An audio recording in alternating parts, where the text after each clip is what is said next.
All right, Dr. Joel Rosen, welcome to the Unlock the Sugar Shackles podcast. Happy to have you. Thanks for having me, Danielle. Excited to talk to you. Yeah, I met Dr. Joel at Metabolic Health Summit. I was talking to someone and he kind of overheard me and jumped in. I was like, who is this guy that knows all this information? And we just started talking forever and ever. And I was like, you made me realize there's just so much to learn. I feel like after I talked with you, I felt like I knew nothing. And so sometimes that's a good, come to God moment. And I just was really fascinated with all this new information that I don't know much about. And I'm excited to dive into a lot of stuff having to do with the adrenals today. And I know you know a lot more than that, but the adrenals is something that you specialize in. Your podcast used to be called The Truth About Adrenal Fatigue, right? So I want to talk about, a lot of people have heard about adrenal fatigue. We've heard of HPA axis dysfunction. We know that maybe these terms aren't the best, but let's start talking a little bit about stress first, because we know that the adrenals are these glands that deal with stressors. So what is the number one stressor in our body?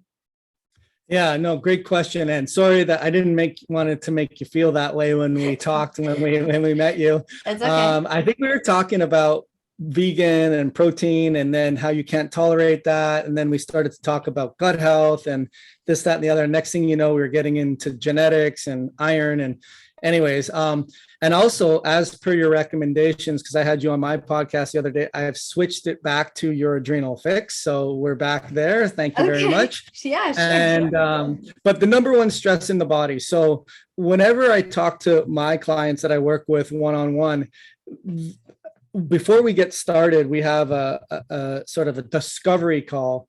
And the ones that get it are the ones that realize that stress isn't something that you measure with your relationships or your work or your finances or your family or physical trauma. I mean, all of those things are stressful for sure.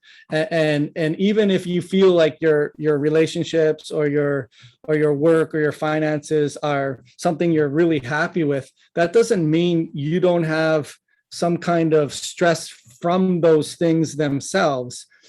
So stress really comes down to what's going on in the body. And the number one stressor, I call it like a meat grinder. So think of it like you can put pork and veal and chicken and whatever all in the meat grinder, and what comes out is this tube. Same thing in our body. We have all these analog stressors, emotions, physical trauma, environmental, which is worse than it's ever been, EMFs, dopamine from our cell phones and notifications, multitasking with 25 different windows open, having bombardment of lights from 24 hours a day. Sounds like you can relate to that. Doing your work at 10 o'clock at night and starting at 6 in the morning and always being accessible. All of those are major stressors. But what it boils down to in our body is oxidative stress. And really what happened, this was a profound turning point for me, because when I was exhausted and burnt out and didn't have energy and never heard about this thing called adrenal fatigue, and then learned all about it and like, oh my gosh, that's me. I've never heard of this. I went down that rabbit hole, Danielle, of what is this? Why do I not know about this? And I'll get into that other stuff. But the more I went down that rabbit hole, the more I realized the number one stress is just we're not using oxygen effectively in our body. And when we don't use oxygen effectively in our body, we oxidize it, or we turn it to exhaust, or it gets turned into smoke, or a sugar burner has a lot of dirty fuel that's created, a lot of smoke coming out of the tailpipe. And that's the number one stressor in the body. So all of those things that we experience at the 30,000 view foot level have to get transferred into energy. And the way we do that is we use oxygen to combine with the food we eat to do it. And the more stress we're under, the more we need to produce that energy. So I use the analogy of getting on a highway, and you have a manual or standard car that you have to switch out of first and second and third and until you can, coast. But when you're first accelerating, if you stay in first gear for too long, people are mad and honking at you, and your engine's working super hard, but it's not doing anything. That's what stress is. Stress is our engine having to work super hard and to create energy from the processes that happen. And when it doesn't do it efficiently, it creates oxidative stress. So the number one stressor in your body is oxidative stress, and everything that comes out of that needs to be addressed for you to get your energy back and for you to be able to handle your stressors better. But that was an epiphany for me, because I was focused on, well, my cortisol is so low. My saliva test showed that I don't have any cortisol. I got to take adaptogenic herbs and ashwagandha and licorice root and adrenal glandulars and so forth and so on, and reductionistically wanting to boost it, when there's so many problems with the saliva test all by itself, let alone the problem is not the adrenals. The adrenals are the thermometer. You wouldn't say, oh, I got to fix this thermometer, it's sub-zero. You'd put it in a warmer environment. Or I got to fix this thermometer, it's over 100. It's the environment that makes the thermometer go up and down. It's the environment that makes our adrenal stress response system go up and down. That makes total sense. So it's kind of like a canary in the coal mine. So it's just sort of telling us the state of the stressors in the body. So you don't want to treat the adrenals, you need to treat the stress. So yeah, is that right? Yeah, I mean, yeah, for sure. I mean, as far as the HPA axis, they like to call it from an adrenal fatigue to an HPA axis thing. And adrenal fatigue is a really terrible term, because the adrenals don't necessarily. It's because the adrenals very seldomly will not produce enough cortisol. The majority of the time, let's say 1 in 100,000 people or even more have Addison's disease, where your adrenals don't produce enough cortisol. And what they do, Danielle, is they do a test where they give you a stimulation of ACTH. That's what your pituitary makes to cause adrenals to produce cortisol. And when you give a person ACTH and their adrenals don't make cortisol, that's defined as adrenal insufficiency. That's defined as Addison's disease. It's an autoimmune. It's very uncommon, but that's what's taught in medical school. Yeah. And they're not taught the shades of gray, if you will. And because the adrenals more often than not will make enough cortisol, albeit it will be low. There's so many breakdown of biochemistry and physiology that would make what it would look like to be not a too little response be problematic, because of all the other things that are going on behind the scenes. So I know we got lost there, and what else I was going to answer for you. No, that was it. So just why is adrenal fatigue not a good term? And so a lot of people they'll go to their doctor and they'll say, oh, my doctor tested my adrenals and said they were fine. So typically the doctors are testing for Addison's disease. And the other thing that I typically see my clients come back with is that they'll test the blood 1 time a day for cortisol. And there's a very wide range, I'm sure, of where cortisol could be during the day, because it fluctuates. That would be like testing our blood sugar once a day and saying, oh, I'm going to test my blood sugar at 2 p.m. And like it could be it doesn't tell us anything. It's just a snapshot. So we don't really know what's happening. We might get a little information, but not the full picture. So that's some of the drawbacks of testing. Can you tell us any more about the drawbacks of testing? Yeah, I mean, you make a really good point in that regards, in terms of that the circadian rhythm. When we wake up in the morning, we should, if we have great health, be ready to go take on the day, wake up with that energy surge. And that's what happens. Our cortisol rises, as you teach with the dawn phenomena, and having the rising of the cortisol, and it should double within the first 45 minutes to an hour of when you wake up. And then slowly it descends throughout the day until you go to bed. And when it gets dark out, your melatonin starts rising. And that's a circadian rhythm that should happen day in, day out. So if you're only measuring it at one time of the day, you're not getting a good representation of the total, what's going on throughout the day. So that's a really good point. But the reality is, if you're testing the adrenals with a saliva test, you're only measuring the free fraction of the hormone. which means it's the amount that's available to be used. When a hormone is able to be having an effect on the body, it's not bound to a protein. So think of when you hear of free fraction of the hormone, it's the amount, I call it your spending money. So your hormones need to get transferred in the blood across the tissues, delivered. That's like the taxi cabs. They're bound to a protein. And when you do a free sample or a saliva sample, you're measuring the free fraction, which is the amount that's not bound. And there's a lot of things that control that. And just because you're measuring a low free fraction doesn't necessarily mean that's reflective of how much cortisol you produced for the day. In fact, when we're under stress, the body will come up with ways to make it so that it binds more, it makes more taxi cabs so that you don't have the free fraction of the hormone available. And then you look and you say, oh, you must have very low cortisol because your free fraction's low and it only represents 1 to 5%. But when you do the total amount in another test, you'll see actually there's a lot of cortisol being produced and you're making a wrong conclusion based on 1 to 5%. That's just one example. There's other examples in terms of you may deactivate cortisol. So not only do you make more binding proteins, you kind of send it home. You don't send it to the war. You send it home, you put it in reserves. That's another thing that happens. Your HPA axis will shut down. So for example, you're giving a person an ACTH stimulation test to say, hey, let's see if your adrenals answer the door when we knock on it. But the amount they give you is so much more than our body actually produces. So there's a lot of mistakes that they make with it. And doctors, unfortunately, aren't aware of all of the other mechanics that go on to disrupt those are just 3 examples. There's a lot of other examples. There's something called heat shock proteins that don't usher the cortisol into the cell. So even though the adrenals look like they're mounting a response, they're not lower than that amount. The free fraction could be low or high. The feedback loops could be off, but the cortisol that is there isn't being used. So there's a lot of mechanics that go wrong with it.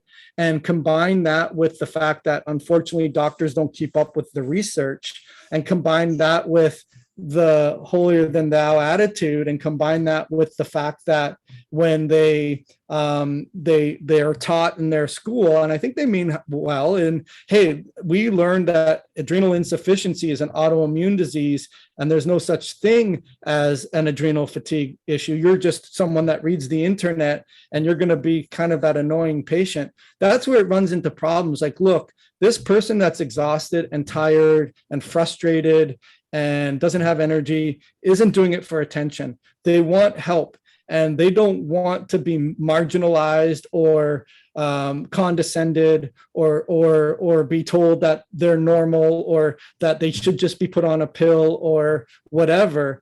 But certainly take what I'm coming in with as legitimate and sincere, and don't let your ignorance of not knowing what's going on with the entire picture be put on to me as a symptom magnifier. It really upsets me in that regards, you know? Absolutely. Yeah. I see so much gaslighting in the mainstream medical community with all sorts of things, especially when it has to do with, fatigue, and where there's no pharmaceutical involved because, that's their only sort of tool. So the question that keeps popping into my mind is, what about a Dutch test for testing cortisol and adrenals? Yeah, I mean, it's a great test, and gaslighting is a good word. I think it's a really good word. So I think, as you know, the one-on-one interaction and talking to the person and finding out, hey, what brought you here?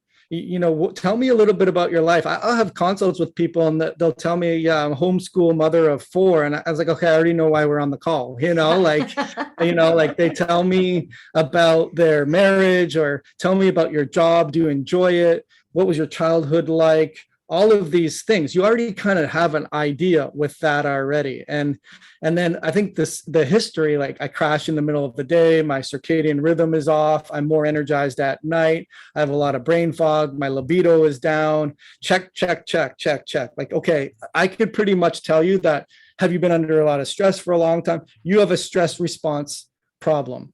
You have, at the end of the day, you have an energy production problem. And what I was going to say about the saliva test is I don't mind a saliva test as long as you say that we're using cortisol and DHEA and the form of measuring it through saliva to be used as a surrogate marker for adrenal function, but not necessarily the definitive they're good or they're not good. It's just a surrogate marker to let me know about what's going on based on the saliva sample and the limitations, but the benefits. The benefits are you can measure it over the course of a day. You can see those rhythms, and it correlates nicely with how much you produce for the day. So there is a good correlation. The Dutch test I find is a real game changer for understanding more of the steroid hormone cycle as it functions as a symphony. You don't just want to look at the string section. You want to look at the conductor and the bass and all of that. And that's really what the Dutch test tells you. It looks at it looks at both the free fraction and the total metabolized cortisol. So how much you produce for that day. It's not quite 24 hours because you do it at dinner time, at bedtime, when you wake up 2 hours later, and you can do an overnight sample. And then it measures how much of it is being utilized, how much is being deactivated. It also looks at your sex hormones. So it's a really good tool, but I have to remind people it's a tool and it tells me what's happening in your body, but not why. Right. And you got to remember that it's a what, not a why. Mm. And so a tool is a tool in that it has utility. You use it when you need it. And the best part of a Dutch test, which you don't really hear a lot of people say, is the follow-up test. It really upsets me when I see, okay, well, let's see your follow-up test, and we don't see it. And it's like, okay, well, what did you do? And did you make any changes? Like if I'm going to see like the outliers on this test and I'm going to use it as a tool and I'm going to help it guide my therapy or my protocols that I'm going to do with you, did we have an effect? Did we change it? Did we improve it? Now I realize it's expensive and there's other things that you can do, but let me see at least some of the other things that were outliers so that we can test the pre and post. So to answer your question, it's a great tool. They have organic acid markers on there. They have the free and the total cortisol. They have how much is being deactivated and how much is not. And then how are you clearing your estrogen and your testosterone? And all of which gives me tools to say, hey, based on this, I think we need to support you here. And so I tell people that's a tool for helping me help you at the 30,000 view foot. So it's kind of like triaging and saying, okay, let's take care of the bleeding neck problem that we see with the Dutch test. But let's not forget that the number one stressor in the body is the fact that you're not respiring effectively. You're not using oxygen and food to create energy. And you're a sugar burner and you're under fight or flight. Your car's stuck in first gear. And by taking this hormone support or this adaptogenic herb or this clearing out the estrogen stuff that we're doing is short term. That's to help, with the bleeding neck and the other problems. But let's not forget about this. So we're multitasking, right? So you got to think of it as a tool. Gotcha. Yeah, that's really helpful. And you're talking about the what, not the why. So you talked about oxidative stress. Can you make that, can you describe what oxidative stress is in these simple terms? Because most of the people who listen to the show are just, average Joes off the street. Like, what is oxidative stress? And what are you talking about when you mean we're not making energy right? Sure. I mean, these kind of gives me nightmares. I remember I was 17 years old and we were semestered and I took chemistry and physics and calculus and I wasn't a good student and I didn't try. And it came back to bite me in the butt so many years later when I had to go back to school and upgrade my GPA. But now I wish I would have paid attention more back then because I love that stuff now. It's so fascinating. But basically, it's the stuff you remember that you kind of get, hairs on the end of your arms when you think about the Krebs cycle and electron transport chain and all that stuff. But it really works on how our body makes energy. So we have three ways that cellular respiration happens, not breathing air. It's not respiring, but it's basically our cells being able to convert the food we eat into energy. Right. And the three processes, as you are very well aware of, especially the anaerobic glycolysis part, is taking glucose, typically without oxygen, and making energy. And then the other part is that Krebs cycle, where you have these intermediates that were made from glycolysis that further go into Krebs cycle and then make some additional building blocks for the oxygen or respiratory transport chain or electron transport chain. And that's where we make ATP at 36 times more than we would make just with sugar burning. And what happens is when we use that oxygen for fuel to be able to convert the food we eat into the ATP, along with the air and the oxygen, is there's going to be a byproduct of free radicals, or what we call exhaust, being spilled off from that. And the sicker your mitochondria are, the less they're able to use oxygen to create that energy process, or the more reactive or the more exhaust that they create as a result. And there's a free radical aging theory where Dennin Harmon in the 50s talked about how aging is the mitochondria having too much exhaust and creating free radicals. But what we've learned since then is the body, in its amazing intelligence, needs that free radical to a certain extent to shift the sensors to say, hey, there's problems in our body. We need to divert our resources to this versus that. So basically, the exhaust is important. We need free radicals. It signals our body, signal the immune system, don't put all of our resources into reproduction and into our, our sort of, we can put on hold for a little bit, and let's work on just keeping alive. And so we need those free radicals. And that's why taking antioxidants, glutathione or superoxide dismutase, there's a lot of different supplements that you can take that are antioxidants. But we found that in research, you would think the more antioxidants, the better, you would live longer, but it's not true. In some cases, you shorten lifespan, because the yin yang of our body is we need the perfect balance of antioxidants to quench free radicals. If we don't, then we have too much oxidative stress, which means there's basically these free radicals that are being produced, like I was just telling you, smoke coming out of the tailpipe, and it damages our tissues because it steals an electron and it oxidizes the thing it's stealing from. So think of it as you bite an apple, it turns orange. You live in Canada, and in the winter, you put salt on the roads and your car gets rusty.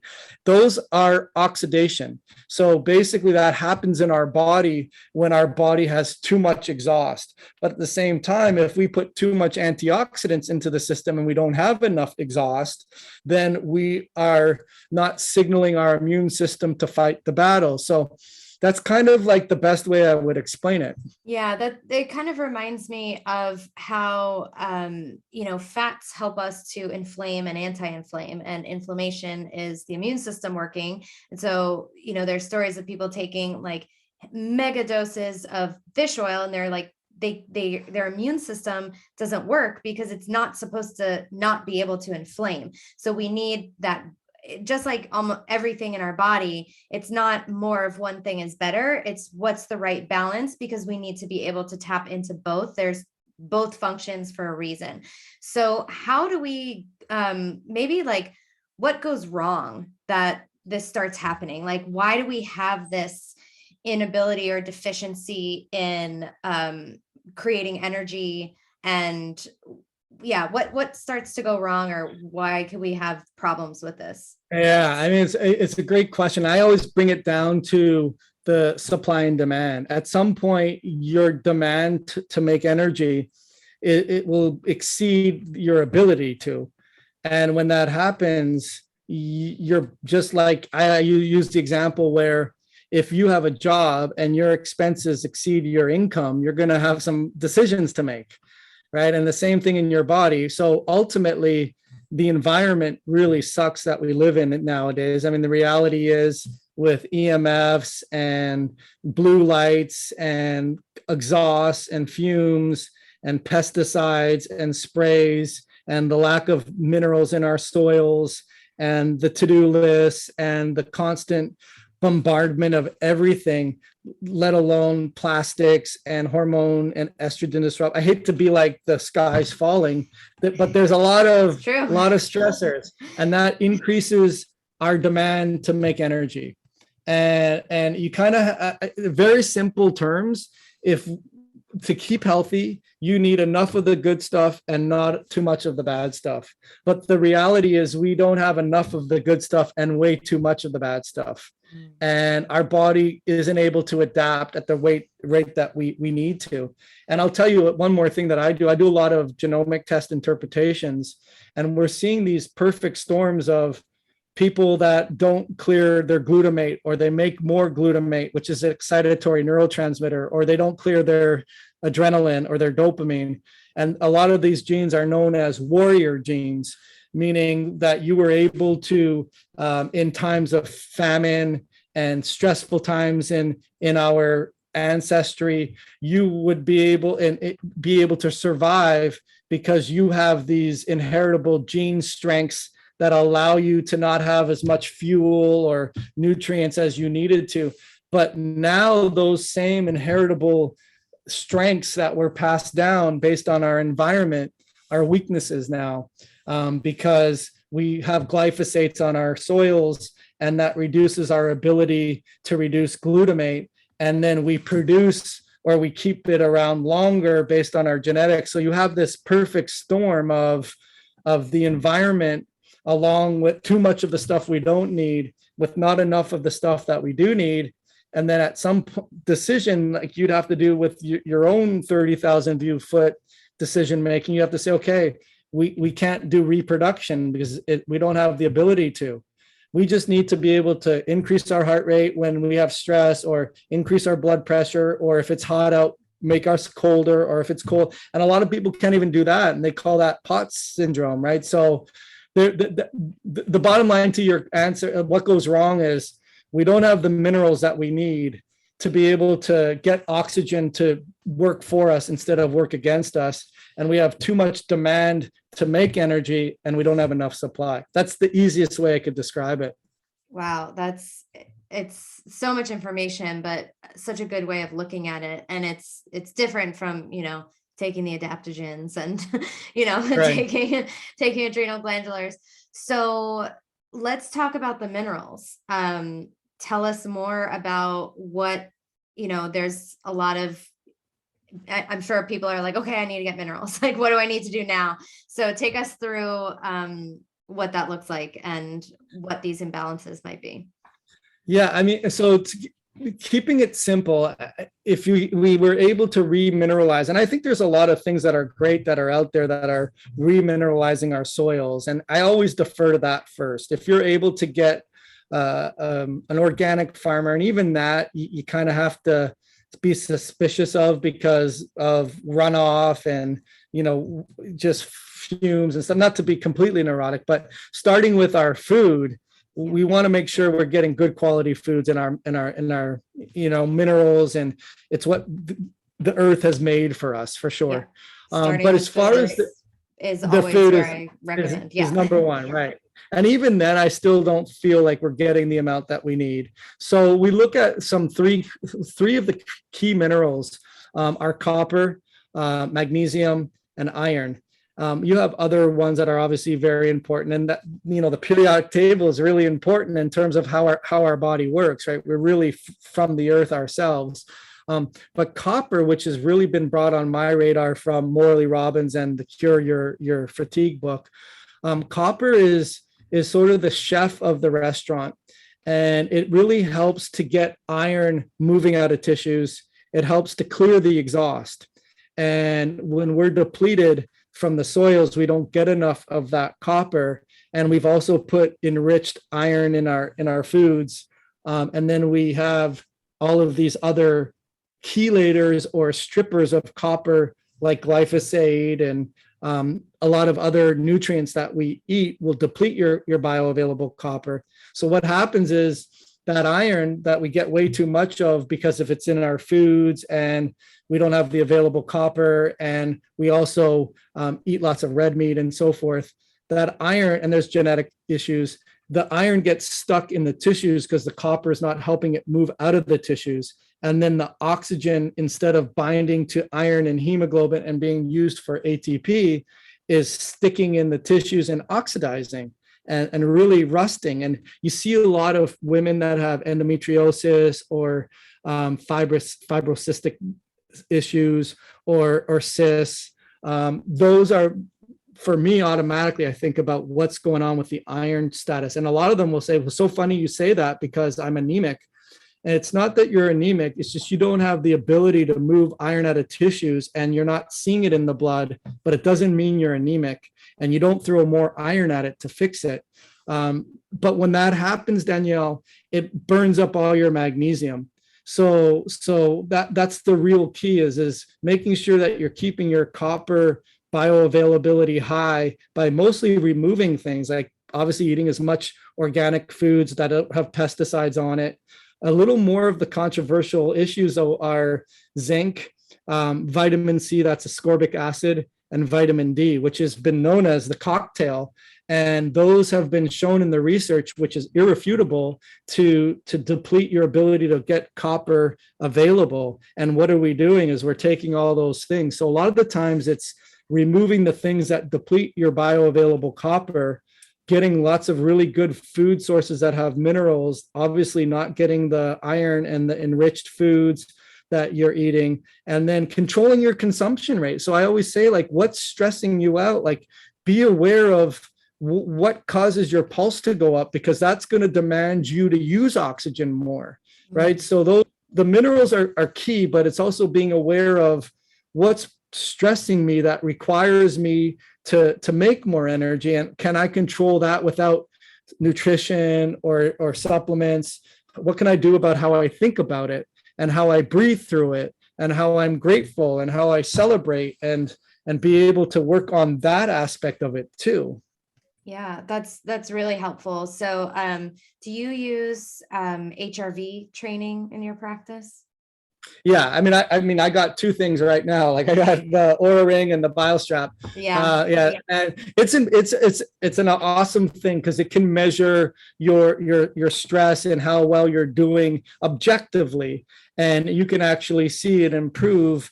And you can do studies of one and see, okay, I'm going to try to restrict my carbs and do that for a couple of days in a row, or I'm going to do this, that, or the other. And you should see that HRV go up or down accordingly. Yeah, my HRV definitely goes up. So HRV, heart rate variability, it's a measure of stress and resiliency. Well, resiliency to stress in the body. The higher the number, the more resilient you are to stress. And I noticed that, as soon as I do a day in ketosis, my HRV just goes up. And so is that glucose burning is taking down because it's sort of like a dirty fuel. So it's sort of creating more exhaust in the system. And that is sort of potentially contributing to a lower HRV. Yeah, 100%. Also, I mean, other variables that I'd look at is that you're also making more ATP. So that your demand and supply isn't so imbalanced either, right? So there's a lot of, and also too, ketones are cell signalers as well, that as we learn more and more about the benefits of ketones, we see that they signal our immune system. They're sort of like the circuit breaker that help us to reset what's going on, because we get stuck in loops and we get stuck in healing phases. And so it's kind of like a circuit breaker too. So ketones are considered that fourth fuel. Actually, there's a really good book, and that guy was there, Christopherson, that wrote a book called "The Ketones: The Fourth Fuel," and it really talks about how they're more beneficial than a lifestyle or a way of eating. They signal our body to do very important things. But back to your point, when you're getting into ketosis or you're doing keto adaptive strategies, you're not burning that exhaust, that dirty fuel. You're not having those ups and downs of the blood sugar and insulin. and you're also signaling the ability of the body to communicate more effectively. Yeah, that's really interesting. So going back to the minerals, I think that's really interesting that you talked about getting rid of ascorbic acid, vitamin C supplements, zinc, and vitamin D supplements. And so we really, I mean, this is another reason why we really want to get out in the sun. Would you say that, let's say, a cod liver oil that has naturally occurring vitamin A and vitamin D would be okay in that regard? Yeah. Okay. Yeah, and to preface that, I mean, that's a deep rabbit hole we could go down, for sure. But synthetic D is not advised, and natural D is advised. Okay. And getting natural D through the sunlight and getting natural D through organ meats and animal products is advised. But if you have too high synthetic D that drives up your storage 25-OH-D, it doesn't allow you to absorb A, and therefore you can't get the active form of D to be utilized effectively. So what happens is we calcify, we deplete our ceruloplasmin, our copper, we keep oxygen in our tissues. It creates a major issue. Wow. And it's not hearsay. And there's a lot of research on it. And hopefully at some point that message will get spread that synthetic D and the 25-OH levels that they want us to have our levels at are actually harmful than helpful. And to your point, getting it through food and sunlight, and cod liver oil is great because it has vitamin A. I would be concerned if someone had been pumping the D for so long and they're, say, in the 70s or 80s of storage D, and their A is really low, and they're taking cod liver oil, it's not allowing that ratio to even out. You really want about 2 or 3 times higher vitamin A than you do your storage D. And I found, at least with my clients, if I don't get them off it long enough and they do their D with the cod liver oil, it doesn't even out. So that's just a clinical tool or tidbit that I found. Awesome. Yeah. Would you say that taking regular, like, let's say, grass-fed liver or consuming it, capsules, that would be helpful in that case, because you'd be getting more vitamin A, you'd be giving yourself a break from the vitamin D, and then you also get the copper from the liver, plus exactly. natural zinc, but it's in the right ratio. And again, same thing with zinc too, right? Zinc is natural foods. A lot of purists will say that, well, you still need zinc, and zinc's very important, but zinc will bind up a lot of your bioavailable copper, and it's already depleted. But to your point, you want to get it in foods. And to your point, yes, cod liver oil is great for the A-D ratios and the omegas that you get in there.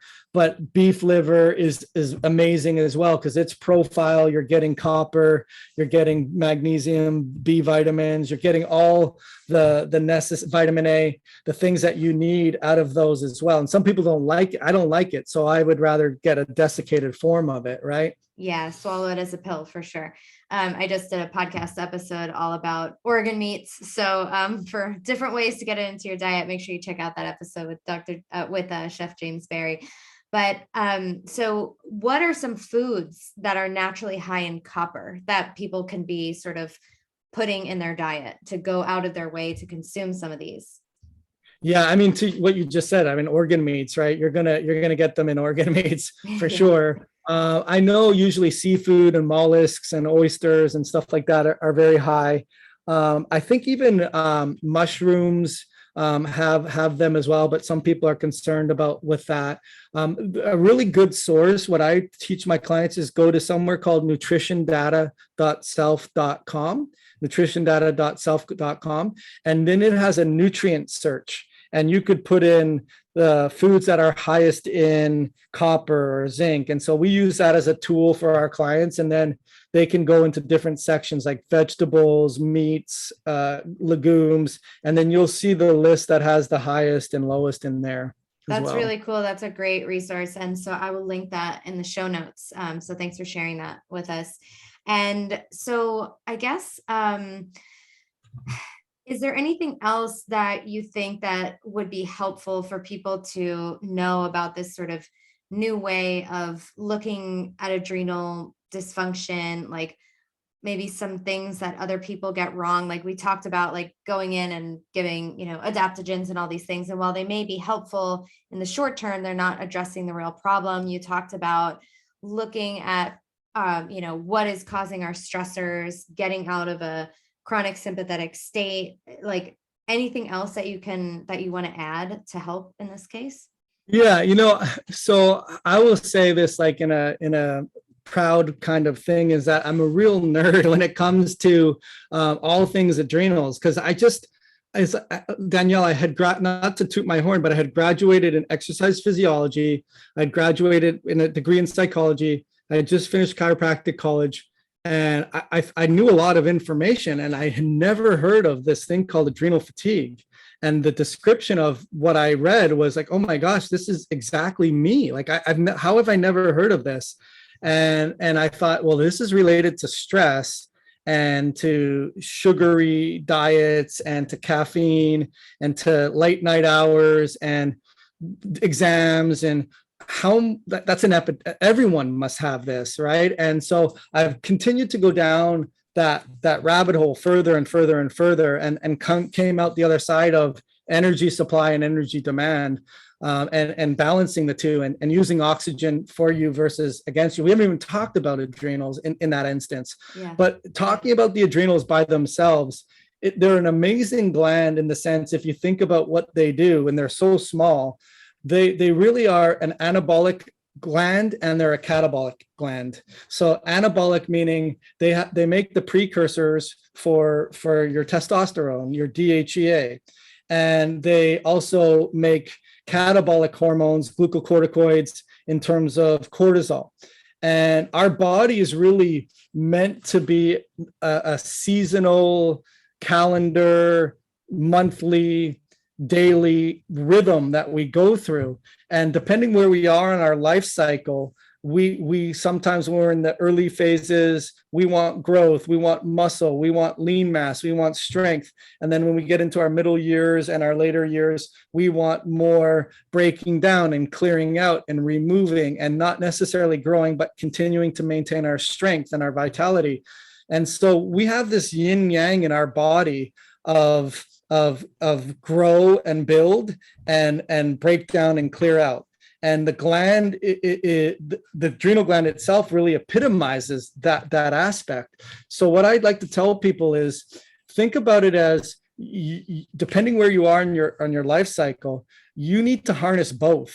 Some people in the early stages want to harness more growth, and some people in the middle and later phases want to harness more recycle. And that autophagy, as you're aware of, in 2017 became a Nobel Prize winning award to the Japanese researcher that discovered it. And we knew about it, but actually put objective what's going on with our body as we do it. And that's why it's so important to have time windows, restricted eating, becoming a glucose to a fat burner.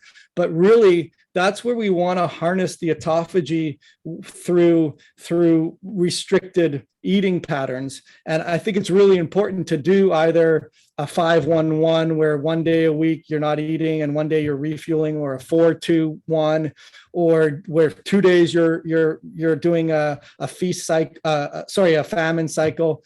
But I really do think that the 5-day fast, whether it's a mimicking diet or you can do a full water fast beyond just the 1 day of fasting and feasting, is critical for longevity. And it's really interesting because it's the yin yang of the catabolic anabolic nature of the adrenal glands. Like, we're meant to handle stress, but if we're handling stress too much, we're breaking down. If we're not balancing it and we're eating way too much food, and all the environmental triggers that we experience, and pesticides and hormones, and that's going to stimulate too much growth factor, which is what it's doing, and we don't have any autophagy. So what I would explain is, part of the dealing with stress and harmonizing your health and reducing inflammation and being able to increase your longevity is doing both of those things, being able to repair and rebuild and regrow, and being able to clear out, remove, detoxify, cleanse. And we don't focus on the cleanse part. We just focus, we do with a juice diet or milk thistle, but not in terms of a real tool in your toolkit to have a 1 day, a 2 day, a 3 day. And to your point, you don't do it all the time. You need to refuel. You need to know your carbs, everything that you teach with what you do. But it's another tool in their toolkit that was born out of what do the adrenals do? They balance both growth and breakdown. So can someone with quote adrenal fatigue fast? That's like a question that I get asked a lot. So you're recommending fasting, but how do you sort of balance that if you do have adrenal issues? Yeah, I mean, it would be sort of one of those things where like your chocolate and my peanut butter come together and we come up with a program to help people understand that, because you don't just start overnight, right? You got to earn the chops to be able to do that. I wouldn't just say, okay, I want to run the marathon, so I buy shoes and go out next weekend to run it. I gotta prepare for it. Yeah. So I like the concept of small meals more frequently. I absolutely hate, whether you have adrenal problems or not. When right. So you said small meals more frequently, and my whole body tensed up, and you're like, I was like, oh, and I relaxed because I hate that too. Okay. Yeah. So I don't believe in that. And I do believe if you're getting good quality protein, carbs, and fat for each meal, you might start to realize that 3 good quality meals with no snacking in between is actually too much. Right. So a lot of the times it's let's look at how frequently you're eating, and let's see what you're eating. And then let's see if we can get those dialed in first. And I honestly like half your body weight in grams for protein intake. I think it could go up or down depending on what you do. And then I don't like to start off with 25 grams of carbs. I think that's too hard for people. I like to say, hey, where are you? Let's just figure out what your ballpark is, because I think you need to know, like that Frappuccino and this, that, and the other. You already crushed 150 before 10 o'clock in the morning, right? And you thought you don't eat any carbs, right? So what I think is you need to understand, but then once you do, let's do 75 to 100 grams per day of carbs that are healthy, and then half your body weight of protein. And let's do that over a 12-hour window, so that nothing after 7, nothing before 7. Everyone should be able to do that. And then we could start to measure your glucose and your ketones and your heart rate variability, and start to get fancy as we go along, and decide what we want to do from there. I know what we talked about earlier with fasting mimicking, with the turnkey that they do with people that don't do the legwork on that. That's something that they could do right from the beginning. Open the box, do day 1, do 2, all the way through day 5. But to me, to our point, it doesn't educate you in terms of the accountability. So hopefully that answers your question in terms of, once you get that dialed in and you know how many carbs you're eating and you know how much protein you're getting, because most of the time we're eating way too much of them, then I think then eat fat to satiety, meaning get the fat in certain nuts and seeds if you can tolerate it, avocados, coconuts, healthy oils, the animal fats that you get with the proteins, eggs. You're going to get enough fat in all the other stuff you're doing. And if you're keeping it between 75 to 100 and half your body weight in grams of protein, and you're still hungry, you need to eat more fat. That something's going on there. And then we can talk about that. So I think that's a good outline first. Maybe it jives with what you teach, or it doesn't, but I think that's a good sort of concept to start with. Yeah, that's almost exactly what I teach. And so what you were saying is figure out where you're at with carbs. If you're coming from, standard American diet, you maybe going down to, 100 grams of carbs a day is a big step downward, and then continue reducing from there to what feels good. And then play with some maybe higher carb days, refeed days. And that's all stuff that I teach in my blood sugar mastery program. So that's right on with what I tell people. And a lot of people are just so afraid of fats. We have that so ingrained in us. And so people will lower their carbohydrates and they're still hungry and they have no energy. And it's because they're not giving themselves that alternative fuel source, which is fat. And so what I see is that if you start with time restricted eating, where you're not eating, every few hours, you're not eating around the clock, that's enough for a lot of people to get a lot of those benefits, the digestive benefits, and even some of those like just overnight, a little bit of autophagy benefits. But then, working your way towards getting maybe some, a 24-hour fast or a 20-hour fast, or doing even just a, 16-8 or something like that, going up from 12 to, 14 or 16, like working your way up, not just doing something like I did, where I started ketosis with a 3-day fast. Like, just don't do what I did. Work your way up, go slowly, exercise that fasting muscle, and move slowly. Like, people are like me, and it's like, I want this benefit tomorrow. That's really stressful on your body. All these changes are really stressful on your adrenals and on your digestive system. They're just pounding fat after not eating fat for 3 decades, and they're like, I wonder why I had to go to the emergency room. I mean, I get people who tell me this all the time, and it's like, it's not going to do well. Slow, gradual changes are what your body really likes. And it helps to support your body to get there in a more effective way and with less pain, So yeah, everything you said is fantastic. So anything else you want to leave us with in terms of adrenals? Any last tips, parasympathetic stuff? I don't know, anything else you could think of? Yeah, no, well, one of the things that you said is as well, is when they are cutting their carbohydrates and dialing into their macros and not constantly eating, they will lose a lot of their water, right? Because they're not getting that water in the foods. And when they're already minerally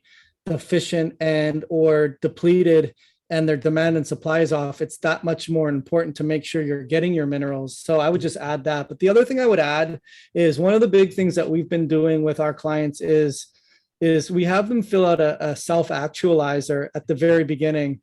And basically it's 4 different categories of like their work and hobbies, their personal health, their relationships, and their purpose in life. And I have them fill that out beforehand. And the reason I do that is because I use the analogy of, when you go on a journey and you let's say you use your Google Maps app, you got to punch somewhere where you want to go, right? You don't just punch in where you don't want to go and move away from it.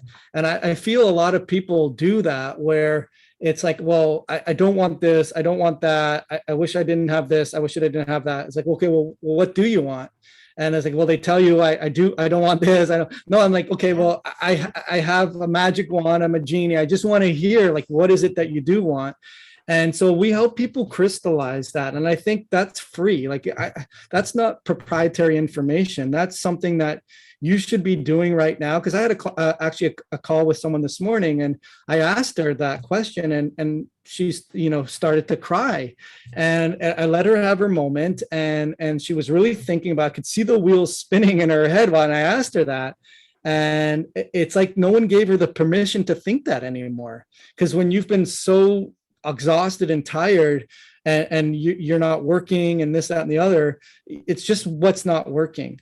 And half of the improvement, I would say half of a person's improvement, will be the limbic center, the emotional center, the cognitive emotion that we put on the stressor. And when we do have too much cortisol bombarding our brain, we lose that frontal part where we plan, we do sequential stuff, and we're able to sort of scan out. So it's actually not just therapeutic from a give yourself permission point of view, but actually rebuild those muscles and show the brain what you should be doing, and start to feel that energy, feel like, okay, if I had my energy, I'd be going to visit mom more. I would go see the niece and nephew. I'd go in and ride horses again. I mean, what are all the things that you would be doing if you had the energy?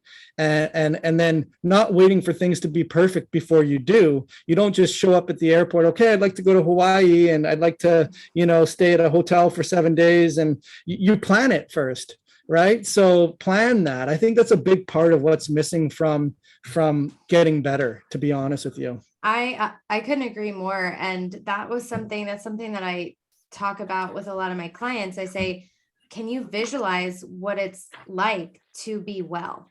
And some of them are like, honestly, Danny, I can't even picture it. And so I'm like, well, that's your homework. Like, picture what you want your life to be like. What are you working for? What do you want to feel like? Because our brains are so powerful. And like you said, if we don't know what we're working towards, we don't have a direction, like we can't achieve it. And so this is, I mean, that's a great homework assignment, pause the podcast and just think, like, what do you want your life to look like? How do you want to feel every day? What do you want to wake up and experience? We know what you don't want to feel, but what do you want to feel? And how do you want to live your life? So I think that's a really great, thought experiment to leave people with. Thank you, Dr. Joel. Where can people find you and learn more and listen to more and consume more of this amazing content? Yeah, well, as per your recommendation, we switched the podcast over back to your adrenal fix. So that's all one, that's the term there. Under The Truth About Adrenal Fatigue, that's the name of my website, because I wanted to tell the truth about adrenal fatigue. And then just under socials, under Dr. Joel Rosen. But back to your point, one more thing in what you said is, it's one thing to tell them, like, what do you want your life to feel like? But I feel energetically they've forgotten what that feels like. So they don't have a barometer to know. And so what I tell them is, figure out what makes you happy, what makes you grateful. Like, what are you super grateful for? And that's the energy you should be feeling.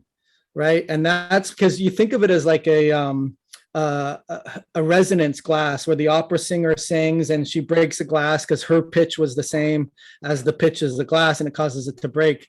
That's called resonance. And if you don't know what the pitch is, you don't know how to match it. So feel that energy, feel that gratitude. And that's the feeling you want to feel when you have a better health. And you'll tap into it from time to time. And then you'll celebrate what is working instead of like, oh, it's not fair, this isn't working, that's not working. I felt, yes, those things are going to still happen, but you had that one resonance with that frequency of what it does feel like, and you'll get better, like every muscle that's trained to recognize that and do that more, so that the time windows, the carb counting, or the healthy fats and the blood sugar stability actually is now being powered by, this invisible energy of what you want too.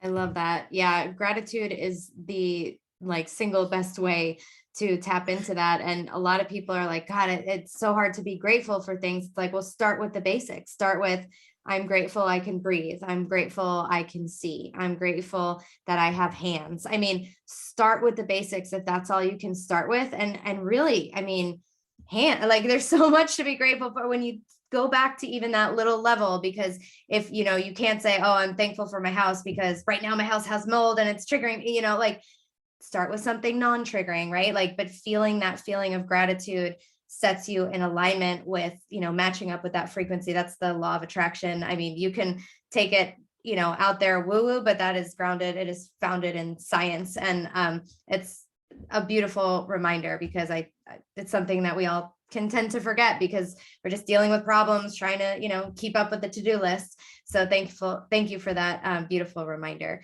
So thanks for being here on the podcast, for sharing your wisdom. And I'll link all your stuff in the show notes, and we'll have to have you back on here soon. Thanks for having me. I enjoyed it. Yeah, you too.